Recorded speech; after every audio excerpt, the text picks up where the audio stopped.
আকাশবাণী খবর পড়ছি শুভ্রা চক্রবর্তী। প্রথমে বিশেষ বিশেষ খবর। প্রধানমন্ত্রী নরেন্দ্র মোদী গতকাল নতুন দিল্লিতে মন্ত্রী পরিষদের বৈঠকে সভাপতিত্ব করেছেন।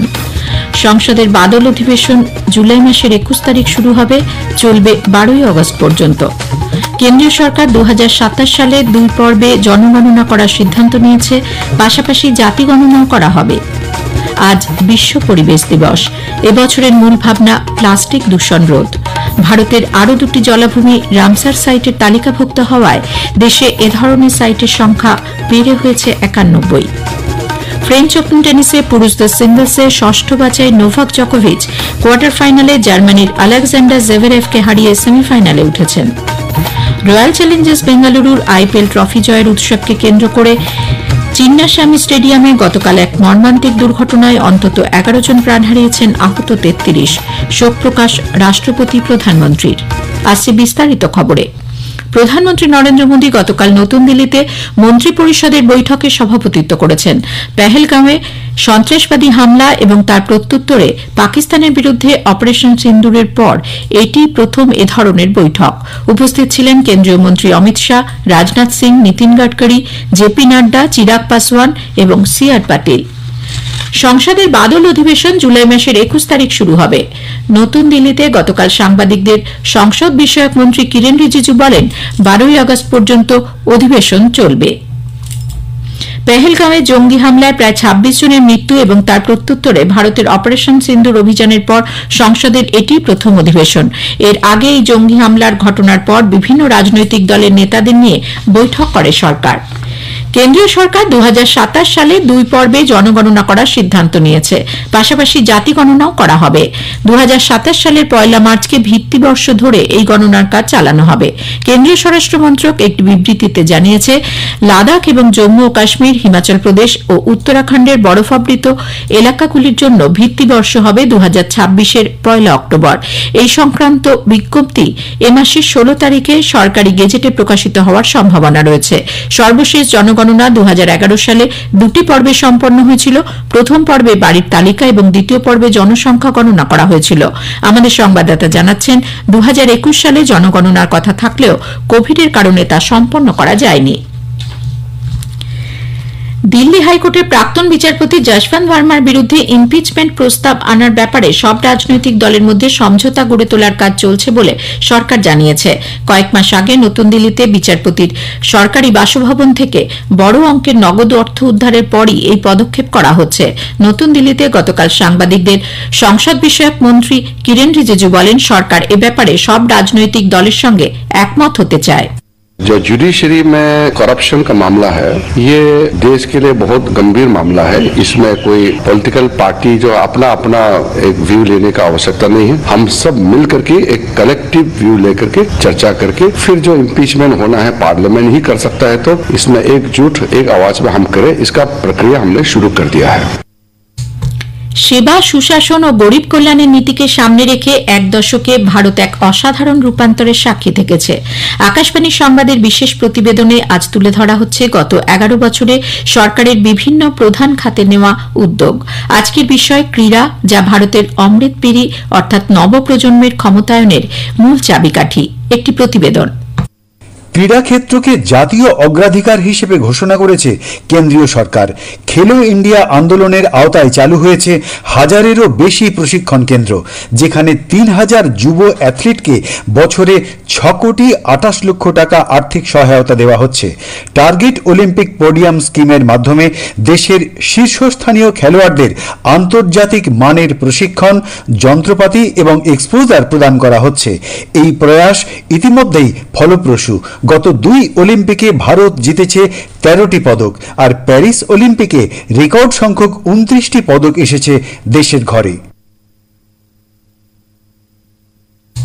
এই খবর প্রচারিত হচ্ছে আকাশবাণী থেকে।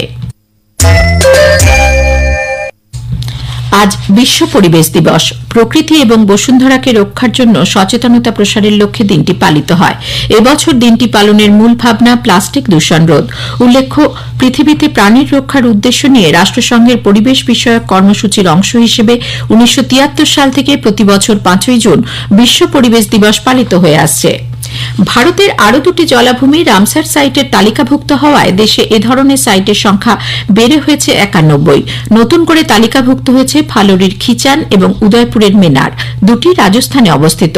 কেন্দ্রীয় পরিবেশ মন্ত্রী ভূপেন্দ্র যাদব বলেছেন, এই প্রাপ্তি আবারও প্রমাণ করল প্রধানমন্ত্রী নরেন্দ্র মোদীর পরিবেশ সংরক্ষণের উপর লক্ষ্য দেশকে ভবিষ্যতে আরও সবুজায়নের পথে নিয়ে যেতে সাহায্য করবে। প্রধানমন্ত্রী নরেন্দ্র মোদী ভারতের পরিবেশ সংরক্ষণের অগ্রগতির প্রশংসা করেছেন। ভূপেন্দ্র যাদবের সামাজিক মাধ্যমে পোস্টের উত্তরে তিনি বলেছেন, ভারতে পরিবেশ সংরক্ষণ অত্যন্ত ভালোভাবে এগিয়ে চলেছে এবং সাধারণ মানুষের যোগদানে তা আরও শক্তিশালী হচ্ছে। রামসার তালিকার লক্ষ্যই হল সারা বিশ্বে জলাভূমি সংরক্ষণ করা, যা জীববৈচিত্র্য এবং মানুষের জীবনযাত্রার ক্ষেত্রে অত্যন্ত গুরুত্বপূর্ণ। 1971 সালের 2 ফেব্রুয়ারি ইরানের শহর রামসারে এই চুক্তি স্বাক্ষরিত হয়। ভারত 1982 সালের 1 ফেব্রুয়ারি এর অন্তর্ভুক্ত হয়েছে। ভূমিধসের জেরে ক্ষতিগ্রস্ত সিকিমের মাঙ্গান জেলার লাচেন এলাকায় সড়ক যোগাযোগ ব্যবস্থা স্বাভাবিক করার চেষ্টা চলছে জোর কদমে। মাঙ্গানের পুলিশ সুপার জানিয়েছেন, আটকে পড়া পর্যটকদের উদ্ধারে বিভিন্ন সংস্থা কাজ করছে। লাচেনগামী সমস্ত রাস্তা স্বাভাবিক হতে 2 থেকে 3 সপ্তাহ সময় লাগতে পারে। আমাদের সংবাদদাতা জানাচ্ছেন, লাচেনে আটকে পড়া প্রায় 110 জন পর্যটক চাতেন পৌঁছেছেন। গতকাল তাদের হেলিকপ্টারে প্যাকিয়ং নিয়ে যাওয়া হতে পারে। সেনা, এনডিআরএফ, আইটিবিপি, সীমান্ত সড়ক সংগঠন, রাজ্য বিপর্যয় মোকাবিলা বাহিনী এবং পুলিশ ত্রাণ ও উদ্ধার কাজে নিযুক্ত রয়েছে। মুখ্যমন্ত্রী প্রেম সিং তামাং গ্যাংটকে একটি উচ্চ পর্যায়ের বৈঠকে পরিস্থিতি পর্যালোচনা করেছেন। মার্কিন প্রেসিডেন্ট ডোনাল্ড ট্রাম্প গতরাতে রাশিয়ার প্রেসিডেন্ট ভ্লাদিমির পুতিনের সঙ্গে 1 ঘণ্টারও বেশি সময় ধরে কথা বলেছেন। যদিও রাশিয়ার প্রেসিডেন্ট পুতিন ইউক্রেনের শান্তি ফেরার ব্যাপারে কোনো আশা দেননি, বরং সতর্ক করে দিয়েছেন রাশিয়া এ সপ্তাহে ইউক্রেনের বিমান ঘাঁটিতে আক্রমণের উপযুক্ত জবাব দেবে। রাষ্ট্রপতি ট্রাম্প পুতিনের সঙ্গে 85 মিনিটের টেলিফোনিক কথোপকথনে ভালো আলোচনা বলে উল্লেখ করলেও এত তাড়াতাড়ি শান্তি ফেরার আশা দেননি। মার্কিন প্রেসিডেন্ট তার নির্বাচনী প্রচারে বারবার দাবি করেছিলেন যে 24 ঘণ্টার মধ্যে ইউক্রেন যুদ্ধ শেষ করতে পারবেন, কিন্তু গতকাল এক ভার্চুয়াল বৈঠকে পুতিন আবারও ইউক্রেনে যুদ্ধবিরতি বাতিল করে দিয়ে দাবি করেছেন যে এটা শুধুমাত্র কিয়েভকে একজোট করে শক্তিশালী করার জন্য সময় নেবে। বাংলাদেশের রাষ্ট্রসংঘের রেসিডেন্ট কোঅর্ডিনেটর গয়েন লুইস গতকাল বলেছেন, দেশের রাজনৈতিক প্রক্রিয়ার সব দলের অংশগ্রহণই কাম্য, অন্যথায় রাজনৈতিক মেরুকরণের সম্ভাবনা তৈরি হয় এবং একটি দেশের বিরাট সংখ্যক ভোটদাতাকে বঞ্চিত করা হয়।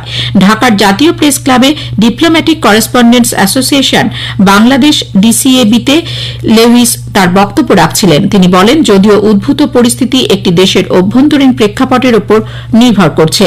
উল্লেখ্য, রাষ্ট্রসংঘের মানবাধিকার সংক্রান্ত সংস্থা Office of the United Nations High Commissioner for the Human Rights তার রিপোর্টে বাংলাদেশকে কোন রাজনৈতিক দলকে নিষিদ্ধ ঘোষণা করা থেকে বিরত থাকার পরামর্শ দিয়েছে। নরওয়ে দাবা প্রতিযোগিতার 8ম রাউন্ডে ভারতের অর্জুন এরিগাসি টেবিল টপার ফ্যাবিয়ানো কারুয়ানাকে হারিয়ে দিয়েছেন। অন্যদিকে ওয়ার্ল্ড চ্যাম্পিয়ন ভারতের ডি গুকেশ আমেরিকার হিকারু নাকামুরার কাছে পরাজিত হয়েছেন। এছাড়াও নরওয়ের ম্যাগনাস কার্লসেন চীনের ওইর কাছে পরাজিত হন। ফ্রেঞ্চ ওপেন টেনিসে পুরুষদের সিঙ্গলসে 6ষ্ঠ বাছাই নোভাক জকোভিচ কোয়ার্টার ফাইনালে জার্মানির আলেকজান্ডার জেভেরেভকে হারিয়ে সেমিফাইনালে ওঠা নিশ্চিত করেছেন। এর আগে বিশ্বের 1 নম্বর জানিক সিনার অবাছাই কাজাকস্তানের আলেকজান্ডার বুবলিককে হারিয়ে গতরাতে সেমিফাইনালে ওঠেন। গত মঙ্গলবার দ্বিতীয় বাছাই কার্লোস আলকারাজ এবং 8ম বাছাই ইতালীয় লরেন্সো মুসেত্তি শেষ 4-এ জায়গা করে নেন। মহিলাদের সিঙ্গলসে শেষ 4-এ পৌঁছেছেন বিশ্বের দ্বিতীয় কোকো গফ এবং অবাছাই লুই পোয়েস। রয়্যাল চ্যালেঞ্জার্স বেঙ্গালুরুর আইপিএল ট্রফি জয়ের উৎসবকে কেন্দ্র করে গতকাল শহরের চিন্নাস্বামী স্টেডিয়ামে এক মর্মান্তিক দুর্ঘটনায় অন্তত 11 জন প্রাণ হারিয়েছেন। 6 বছরের এক শিশুকন্যা সহ আহত হয়েছেন 33 জন। শহরের বৈদেহী হাসপাতালে 4 জনকে এবং বোরিং হাসপাতালে 6 জনকে মৃত অবস্থায় নিয়ে আসা হয়। দমবন্ধ হয়ে সকলের মৃত্যু হয়েছে বলে জানানো হচ্ছে। বেঙ্গালুরু স্টেডিয়ামে প্রাণহানির ঘটনায় রাষ্ট্রপতি দ্রৌপদী মুর্মু গভীর শোক ব্যক্ত করেছেন। প্রধানমন্ত্রী নরেন্দ্র মোদীও এই ঘটনায় শোক প্রকাশ করে হাসপাতালে চিকিৎসাধীন ব্যক্তিদের দ্রুত আরোগ্য কামনা করেছেন। শেষ করার আগে খবরের বিশেষ বিশেষ অংশ আরও একবার। প্রধানমন্ত্রী নরেন্দ্র মোদী গতকাল নতুন দিল্লিতে মন্ত্রী পরিষদের বৈঠকে সভাপতিত্ব করেছেন। সংসদের বাদল অধিবেশন জুলাই মাসের 21 তারিখ শুরু হবে। অধিবেশন চলবে 12ই আগস্ট পর্যন্ত। কেন্দ্রীয় সরকার 2027 সালে 2 পর্বে জনগণনা করার সিদ্ধান্ত নিয়েছে, পাশাপাশি জাতি গণনা করাও হবে। আজ বিশ্ব পরিবেশ দিবস। এবছরের মূল ভাবনা প্লাস্টিক দূষণ রোধ। খবর পড়া এখনকার মতো শেষ হলো। এর পরের খবর 7টা বেজে 25 মিনিটে।